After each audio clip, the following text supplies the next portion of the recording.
Thank you so much for attending. I'm JB Bryan, President and Chief Investment Officer at JB Bryan Financial Group. And I have been in a complete struggle for the last 2 to 3 minutes on trying to start my first live broadcast, a live stream. And I really appreciate you all because I'm convinced that God is going to make sure that this goes down in history. This is a historical moment for all of you who are on deck with me. It's a great opportunity. We're going to maximize technology so that you can chill out at work or in the comforts of your home and that you can attend. I have if you ever see me look over, Aaron, my technical assistant is right here with me, and we are learning as we go. I thank God for her, and it's just a blessing to have somebody in your life who is a diehard, trying to always think of something new type person like myself.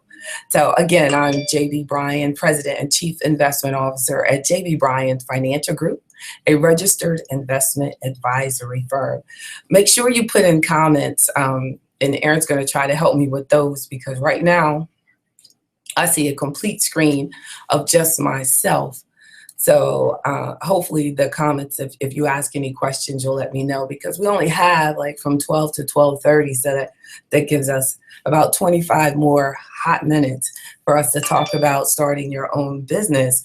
Now, the Fearless Entrepreneur is the name of Chapter 7 in the AfroEconomics, Our Black Wealth Matters book that I'm coming out with in 2016. And I thought, wow, I don't even know why I thought about talking about the fearless entrepreneur today, but I am a true believer in entrepreneurship as a way for us to develop wealth over time. As we know, and we've talked about in other Afroeconomic discussions, that we're going to do this every Wednesday, but of course it's not going to be about entrepreneurship every Wednesday. So thank God for YouTube. This will be recorded and you can go back to it. But just some of the tips that would be important to you in starting your own business or just in living life. I think that a key component of living life and doing whatever you've chosen to do with your life successfully is to develop a fearlessness about it. And I remember that when I started the business in 1995, and the biggest thing that has kept me going over 20 years now has been approaching things with a confidence that really only comes with being fearless about all the things that we realize that are possibilities of our future, and trying to cancel those out, but staying focused on your purpose and the service that you're trying to provide and that you want to provide to the public. So some key components of what do you need to be a fearless entrepreneur? Well, a fearless entrepreneur, and I'm looking down because I'm looking at pages of my book. Yeah. So the fearless entrepreneur, always believes that you'll do everything that you need to do in order to make your business happen. So you always believe that you have everything. You have everything that you need already. You're developing a no excuse attitude about entrepreneurship because I hear so many reasons and excuses of why people don't live out their dream, and they'll say, I've always wanted to. I mean, that is like, one of the worst things that we can say, but it's that statement itself is full of fear. I've always wanted to. That means there's something that stopped you from doing what you've always wanted to do. And usually it's something that's not even real. They'll say, well, I don't have this, or I don't have that, or if I didn't have to, blah, blah, blah. And so I always say, from Wayne Dyer, he always says, and I like that saying, he says that when you change the way you look at things, the things that you look at change. And it's true. So a key part of being a fearless entrepreneur is to believe that you already have everything that you need in order to make your business successful. Just as this example of this discussion is that this is like a 30-minute long free commercial, that and people say, well, I don't know how I would actually market, but I want to market all over the world. Well, AfroEconomics is a strategic financial management program designed for the advancement of Black wealth in America and abroad. Now, this YouTube is immediately allowing me to do that because we could have people watching this that are not even anywhere near on the invite list, but we're live all over the planet. Everywhere that they actually, well, not, well, over the planet, I guess, but if they have to have some form of internet on the planet in order to get it. But the point is that we can't buy into, if I had $1 million, then I could advertise over the planet. Well, no, but I do have the time to make a difference. I do have the commitment to make a difference. So you take advantage of the resources that you have. And then a second part of the fearless entrepreneur is that saying that you do not have the money is just an excuse. So not having money is not a reason for not starting a business. Money is never a reason that your business did not happen or could not happen. To say to yourself, I didn't start my business because I don't have a loan, is a straight excuse and a cop-out. Over the summer, I had my daughter reading a book called Excuses Be Gone. So, and I think it's really changed a lot her attitude and her thought process. And I think that we all need to really make a commitment, especially in starting your own business, that no more excuses. There is no reason. There's no other reason for not accomplishing what you feel that God has put you on the planet to do. You have to do it. And then also, a third point is feel the fear, but feel the fear and do it anyway. Like I ride a motorcycle, and sometimes I know when I first decided to get back on, because I had a I guess to some which we considered a major accident, and I stopped riding for a couple of years. And when I got back on, all I could think about was when I had the accident. I actually had the accident trying to look out for someone else and protecting them, because a kid on a skateboard came right out in front of me, and I almost was killed trying to save his life. But I still feel that I made the right choice. But the point is that when I did get back on, all I could think about was the fear. And then I said, let me change the way I'm thinking about this. Instead of thinking about falling, let me focus on staying up. Maybe focus on the joy of the ride and staying up, and how much I love riding. And when I changed the way I looked at that, everything changed about it. So instead of avoiding the fear, acknowledge the fear that this is scary. I'm not quite sure how I'll take care of my family, but I'm going to do it anyway. And I know that work pays off, and I'm going to make a full commitment to making this happen. Because it's so easy to not acknowledge the fear, or try to run away from the fear, or act like you're not afraid, and then that's not exactly why you're doing it. But when you're really not doing it because you're not facing the fear, accepting the fear, and doing things to make sure that you compound those fears, like that reduce those fears. Like if you're worried about making sure that your bills are paid, then don't go out and acquire new debt while you're working in a job. Make sure you're reducing your debt position so that you're not putting your family and your credit at risk by starting your business. That's self-sabotaging. If you know that your goal is to start a business, then why continue to accumulate debt? So to feel the fear, accept it, and make changes in your mindset and your actions and your habits in order to make things happen. So number 4 is you must address the worst case scenario. And I kind of talked about that, just a second ago. Realizing whatever your worst case scenario is for, if I start this business, then I might lose my house, or, so then the best way to approach it is to make sure that you establish a budget, and that you look at the budget and you say, these are my monthly expenses. This is what I need to make in each month. And in starting the business, make sure that you have at least 6 months of covering those expenses, or 3 months. Or a lot of times you're doing the same thing. Like when I started my firm, I was already an investment advisor at a firm working for someone else, another larger firm. So I was still doing the same business. So there was no reason for me to think that my income would totally stop, but you just know that you have a transition period. So make sure that you have the emergency account to go along with that period of time. The strange thing for me is the same time that I started my business and thought I had a plan and I had put the funds away and, invested appropriately and everything, I started the same week that I started the business. My husband at that time told me he didn't want to be married anymore. Now that will really, is something that you cannot plan for, where you're just like, okay, half of your team, 50% of your team has walked off the field. That's something else. So I had to totally readjust, but I still never saw that as a reason to stop. And if I add on to that, now this is all in the first week. The first week we're relaxing in our home. He decided he didn't want to be married anymore.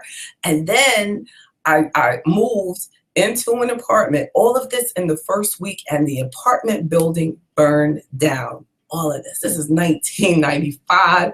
I've just turned 28 years old. I started the business on the day that I turned 28, and the building burned down. I thought, this is amazing. And I still didn't turn back. So, if excuses are gone, excuses are gone. So whenever anybody tells me why they don't do it, then, I don't know. I haven't told, and I definitely have never said it, publicly. I don't know, maybe I've told one or two people that I know. I know Erin is probably shocked at this story. She didn't even know this, but it's like, but it's an amazing story. I mean, the entire building that was in burned down, and the fire stopped 2 places before mine. And I mean, I could say this story is amazing. And the next day, so I had to find a place to stay that night. And the next day I had a meeting and a speaking engagement. So I get a ride back up there. And then the fireman said, ma'am, there's not going to be anything left. I walk up the steps and everything I had in that little place was fine. It was in perfect condition. You couldn't even smell the smoke. And I'm talking about a huge building. It's not hard to imagine. And it stopped. Like the place right next to me, they said, even if you don't do sprinkler damage and blah, blah, the sprinklers had melted. That's why the building burned down, which saved all my things and my clothes. I went in, changed clothes, and went to a speaking engagement that morning and acted like everything was fine. But hence was the beginning of JB Bryan Financial Group, a registered investment advisory firm, March 1995. So if you feel that this is what you're supposed to do, excuses be gone. Now that is the fearless entrepreneur for sure. So addressing the worst case scenario, even when you don't even know that, the worst case scenario. And I can laugh at it now, but that was a tear-filled day. And it's amazing. Thank God for making it through. What about this? Another attribute of the fearless entrepreneur is they don't ignore reality. You don't ignore reality. To ignore reality and to act like just say if your credit is terrible and then you're going in and trying to buy inventory because you have a business that you want to start and it requires buying things on credit so that you can sell it. I mean, seriously, maybe you need to look at developing a partner or getting a partner that has strong credit, or making sure that you save more before you start the business. Don't set yourself up for being disappointed. So you say, well, I can't they won't give me a credit line because I'm Black and blah, blah, blah. No. Let's not accept the fact that let's not be victims. Let's not be victims. I mean, there's people, this is 2015, there's people who started businesses in the 1930s, and we have so many more opportunities available to us. So a lot of the things, my dad said, 99% of the problems that we have, we created ourselves. So let's take care of, that 99%. Let's accept the reality of our situation, and knowing that if you're the type of person who has been a bad employee, you're not going to be a good employer until you change your mentality. So we have to develop a self-reliance. I'm no victim. I get the job done kind of attitude in order to be a business owner, because your clients don't want to hear you blaming your situation on someone else. Your customers don't want to hear that you don't have the inventory because of blah, blah, blah. They just want to buy some black boots for school. So we need to make sure that we focus on not ignoring, don't ignore reality by any means. And another point is, don't listen to dream killers. Wow, this is a really good topic. You know, this Fearless Entrepreneur, Chapter 7 in the AfroEconomics book coming out in 2016. That's a commercial. But so don't listen to dream killers. So what's a dream killer? You know, for those of you participating, you know, somebody send me a comment, inbox a comment, and then Aaron will tell me. Of those of you who are on the call, does anybody know of any dream killers that you've run into in trying to start your own business? And we have to keep talking. Well, okay, tell me. You can speak up. You can speak up. And I have people on our teleconference, and we have those of you that are watching. I need you to, even if you're on your mobile, send in a comment if you have a question for me about business ownership or entrepreneurship, because this is the best time for us to get it in. And I've been at this for a long time, over 20 years of being in the grind. So if you have a question about starting your own business, please ask me today, and you can also contact me later as well. But you know, ask me now, because someone else will benefit from your question. So dream killers. Well, we know a lot of us, as you saw with myself, and I told you about my story, that we may not have a good support system. You know, I didn't get dumped the first week of my business because, you know, he you know, was excited about my my entrepreneurship aspirations and the goals that I had for our family. No, you know, he didn't, you know, drop me because he was excited. I mean, that's a straight dream killer. And a lot of times your dream killers could be people that are very close to you. And so, I mean, I don't know how people do it. You know, I've met people who have, I mean, I am thankful. I just thank God for living long enough to realize, you know, that those things will happen, but we have to continue to move past them. One of an ancient proverb says that a lion does not lose sleep over the opinions of sheep. You know, that means that we have to be strong and fearless enough to not really get caught up in what other people think about us. You know, so even if that's the dream killer that's right there, we have to kind of step into their situation and say, now I know in hindsight that happened to me because he was afraid. He was afraid that what I was doing was going to change our situation because we had a good life. And it's like, she's lost her mind. You know, no. You know, she has a good job. And, you know, I was, you know, making more income than him and everything. So it just kind of represented that that was going to be to the demise of our situation. You're going to have, you know, there's going to be dream killers, and dream killers are everywhere. But the biggest dream killer, you know, and the problem is that the major dream killer, and you have a dream killer, the dream killer is this phone that keeps beeping, huh? It's just kind of a comment.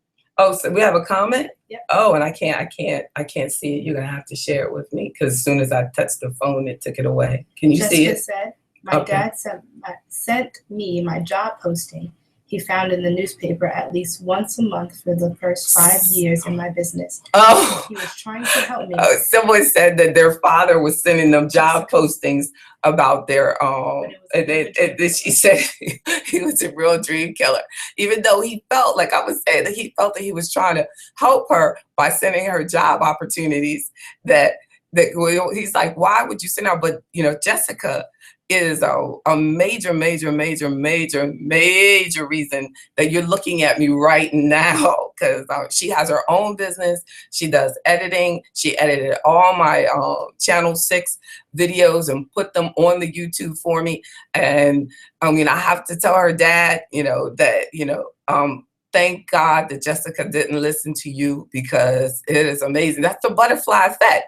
know what you do. And I mean, to think about all of the clients that I have helped. Think about all of the clients that Jessica has helped. You know, think about the people whose life I'm impacting right now. If Jessica had listened to her dad, or if I had listened, you know, to, and I had given into the heartbreak that I was experiencing at that time. But I was really pulled by, I had prayed about this. And I knew that this is what God wanted for me. We got another dream killer. Yeah, Miss Harding says her mom, her mother is a dream killer. Look, I'm not saying that. I'm not gonna say who that was. I'm sorry. We said her name. You can't talk about her mama, so you can't say their name. Not purposely, but it's just what she was taught. Oh, and she said, yeah, and that's true. You know, we've all, she was saying that her mother's a dream killer. You know, but and she doesn't do it purposely, and you know, and then in a way, she might be doing it on purpose, because she really can't fathom the reason that you would be aspiring to whatever it is, and then she feels like her dreams have been killed, so why not yours get killed too? So I mean, but shoot, I know my family was like, girl, you are a born lawyer. I don't understand why you're doing this financial stuff. You should be going to law school instead of going to graduate school. And you shouldn't be, you know, but I stayed to it. And, you know, I was on my way to get a PhD. And I said, what in the world am I doing? You know that you don't want to get a PhD. You want to actually, where I was working full time, going to school full time, trying to make everybody else happy. And after I finished my master's, I said, hey, enough is enough. I got an impact to make on this planet. But I was, you know, doing that because I was brought up in an environment where you get all the degrees you can. And I actually, you know, have always just been good at school. So I could have like 10 PhDs, I guess, about, you know, if you want to direct your energy that way. But we have to, you know, make sure that we stay focused on it and don't get off focus. You and your lack of focus can be a dream killer also. Somebody said poor communication when planning, intentional budgeting. Someone said that poor communication, you know, is a dream killer, and it's true. And it's, you know, poor communication on our part as the entrepreneurs, because sometimes we feel like I'm going to do what I want to do and everybody else just come along, and, you know, and sometimes it's you know, poor communication on what the other person's needs are and what the dream killer's needs are. But you know, definitely. And then so, and another attribute of the fearless entrepreneur is that we don't listen to those dream killers, but we also set a code of standards of how we want our business to be run. The type of people that we want on our team. I have had people who have wanted to do business with me, and I've wanted to help their business, but they did not support my business dream. You know, one time I had an accountant for too many years, for 10 years, and every year he would go, girl, why don't you just go to work for Merrill Lynch? I just don't understand. And then one day I really sat down and I thought about it, and I said, why are you sitting there paying this man thousands of dollars to what kind of standard have I set that he's on my team, and I'm you know, allowing them to do that? Now one day I went in there, got the box, and I said, Lord, I have an accounting degree. I did a double major in accounting and finance. And I told the secretary, I just need my files, need my things. And I started doing it myself. I learned so much.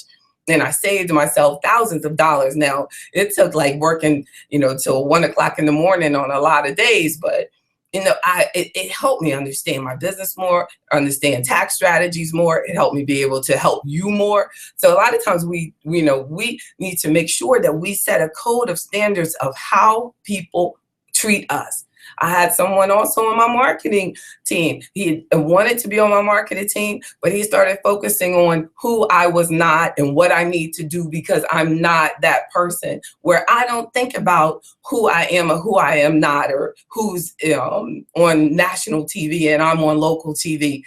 I don't think about those type of things. I think about, I have to help a lot of people, and I have to help people now. And whoever wants to receive it, that's your job to make sure that I'm available to them. But, you know, that, again, I had to set a code of standards. This is how I want us to think. I don't want us, people on my team, to only think about where we're not. I want us to think about, what we're doing today and how it's impacting lives today. And it doesn't matter who we're not. It's more important about who I am and what I am presenting. Nobody has to hear it, but you still have to present the truth and with integrity. And that's the important factor. So setting a code of standards and then developing a team of fearless people that you surround yourself with, as I close, as I'm looking at 12:29, but a team fearless is very important. You as an entrepreneur, as someone who's living out your dream, make sure that you develop a team of fearless people that understand how you think, that get you, that want to see you successful, that want to see you help more people, who want to see you employ more people, that want to see you make an impact on your community and to the people that you serve. And that's what AfroEconomics is about. It's about us building wealth, because Black wealth pulls up our entire society. It pulls up the entire planet. There is absolutely no reason that there needs to ever be on this planet a group of people who are considered the underclass, or who are not making wages that are equal to other wages. That's why I don't focus on statistics or how many businesses are successful and what businesses do and how long businesses last and this and that. No, I'm not even talking to that group. The fearless entrepreneur is the person who doesn't make excuses, who sets up a team of people around them that are fearless, and they set up a team of people who believe in them, that are on the mission, that want to make the world a better place, and they want to start with the woman or the man that's in the mirror. I want to start with me. I am the example. I am the fearless entrepreneur. I'm JB Bryan, and with JB Bryan Financial Group. I'm the President and Chief Investment Officer, and my website is jbbryan.com. Also visit AfroEconomics.com. There's a free phone app for your smartphone, AfroEconomics. Please take advantage of downloading it. I could talk to you all day, but I would not be keeping my promise. I said we'd stop at 12:30, so it's 12:30. And I appreciate the opportunity to share with you. And this will be available, so please share it with your friends and subscribe to my channel. God bless you all. Have a wonderful day and be the fearless entrepreneur. Set the example. Goodbye.